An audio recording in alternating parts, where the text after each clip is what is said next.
warahmatullahi wabarakatuh. Shalom, Om Swastiastu, Namo Buddhaya, Salam Kebajikan. Perkenalkan, nama saya Rifa Alia Ritmadaki dengan NIM K5423074. Pada hari ini, saya akan menampilkan video pembelajaran tentang mitigasi dan adaptasi bencana. Halo anak-anak, pernahkah kalian mengalami atau merasakan seperti pada video di belakang saya? Nah, pada video pembelajaran kali ini, kita akan membahas tentang mitigasi dan adaptasi bencana. Apa itu mitigasi dan bagaimana kita beradaptasi dengan bencana? Wilayah Indonesia dikenal sebagai daerah rawan bencana. Oleh karena itu, pengetahuan mengenai bencana atau upaya pengurangan risiko bencana atau mitigasi mutlak diperlukan. Menurut Undang-Undang Nomor 24 Tahun 2007 tentang Penanggulangan Bencana, bencana adalah peristiwa atau rangkaian peristiwa yang mengancam dan mengganggu kehidupan dan penghidupan masyarakat yang disebabkan baik oleh faktor alam atau non-alam maupun faktor manusia, sehingga mengakibatkan timbulnya korban jiwa manusia, kerusakan lingkungan, kerugian harta benda, dan dampak psikologis. Bencana dapat terjadi secara tiba-tiba tanpa ada tanda-tanda akan terjadinya. Bencana ini disebut dengan cataclysmic disaster. Pada bencana jenis ini, dampak dapat terlihat dalam waktu yang singkat, misalnya hitungan jam. Kerusakan akibat bencana ini biasa terjadi pada area yang relatif kecil. Contoh bencana ini adalah gempa bumi, tsunami, tanah longsor, dan angin tornado. Bencana juga dapat terjadi secara perlahan dan dalam jangka waktu yang lama atau dikenal dengan istilah continuing disaster. Bencana ini terjadi dalam waktu bulanan atau tahunan seperti kekeringan, kelangkaan pangan, dan erosi. Area yang terkena bencana ini biasanya relatif luas. Seperti yang dikatakan tadi, bahwa bencana terjadi diakibatkan oleh beberapa faktor. Yang pertama, faktor alam dan faktor manusia.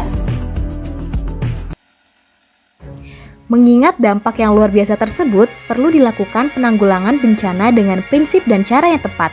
Penanggulangan bencana tidak hanya dilakukan pada saat dan setelah terjadinya bencana, tetapi juga upaya pencegahan. Secara umum, perencanaan dalam penanggulangan bencana dilakukan pada setiap tahap berikut. Tahap pra-bencana. Dalam situasi tidak terjadi bencana, pencegahan dilakukan dengan cara mengurangi ancaman dan kerentanan pihak yang terancam bencana. Pemanduan dalam perencanaan pembangunan yang dilakukan oleh pemerintah atau pemerintah daerah melalui koordinasi, integrasi, dan sinkronisasi. Selanjutnya, menganalisis resiko bencana, melaksanakan dan penegakan tata ruang, melakukan pendidikan dan pelatihan teknis penanggulangan bencana. Langkah-langkah ini disebut sebagai mitigasi bencana yang dilakukan untuk mencegah dan mengurangi resiko bencana bagi masyarakat yang berada pada kawasan rawan bencana. Dalam situasi terdapat potensi terjadinya bencana, kesiapsiagaan dan perlindungan ini dilakukan untuk pengambilan tindakan cepat dan tepat untuk mengurangi resiko terkena bencana, serta mempersiapkan tindakan tanggap darurat.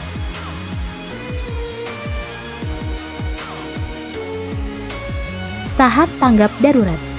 Tanggap darurat adalah serangkaian kegiatan yang dilakukan dengan segera pada saat kejadian bencana untuk menangani dampak buruk yang ditimbulkan, yang meliputi kegiatan penyelamatan dan evakuasi korban, harta benda, dan pemenuhan kebutuhan dasar. Kemudian perlindungan, pengurusan pengungsi, serta pemulihan dengan segera prasarana dan sarana vital.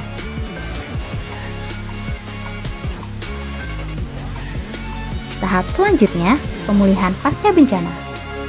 Penyelenggaraan penanggulangan bencana pada tahap pasca bencana meliputi yang pertama, rehabilitasi, yaitu perbaikan lingkungan daerah bencana, perbaikan sarana dan prasarana, bantuan perbaikan rumah, pemulihan sosial psikologi, pelayanan kesehatan, pemulihan fungsi pemerintah, dan pemulihan fungsi pelayanan publik. Yang kedua, rekonstruksi dilakukan melalui kegiatan pembangunan yang lebih baik.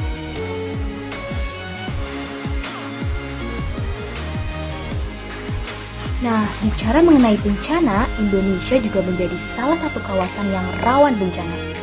Karena letaknya berada di cincin api Pasifik, tentunya memiliki aktivitas seismik dan juga vulkanik yang sangat tinggi.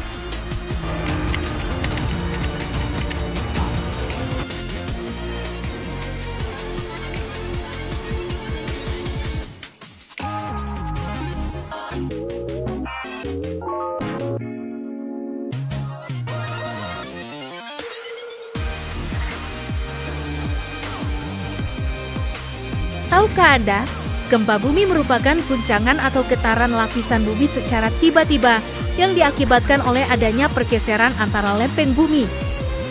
Sesuai dengan penyebabnya, gempa bumi dibedakan menjadi dua jenis, yaitu gempa tektonik yang terjadi karena aktivitas pergerakan lempeng bumi dan gempa vulkanik yang terjadi karena aktivitas vulkanologi gunung berapi. Gempa dengan skala yang besar dapat mengakibatkan kerusakan dan runtuhnya bangunan. Kejadian bencana tanah longsor dan tsunami pun kerap kali datang setelah gempa bumi. Waspadai kemungkinan gempa susulan maupun bahaya kebakaran. Jika berada di dalam rumah atau gedung, jangan menggunakan lift.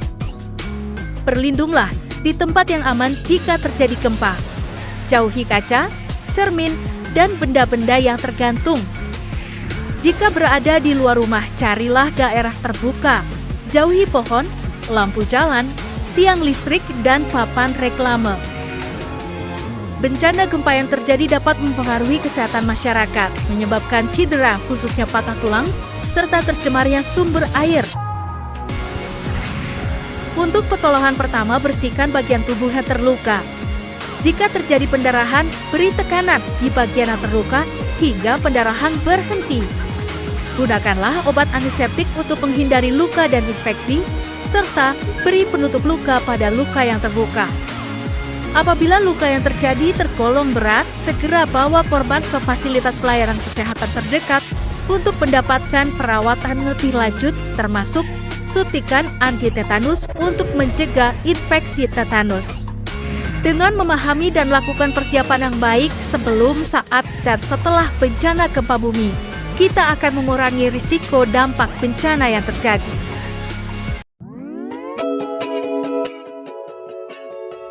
Sebagai negara yang rawan terhadap bencana, harapannya kita dapat memaksimalkan langkah mitigasi bencana, yaitu proses yang dilakukan sebelum terjadinya bencana, agar korban bencana dapat diminimalkan.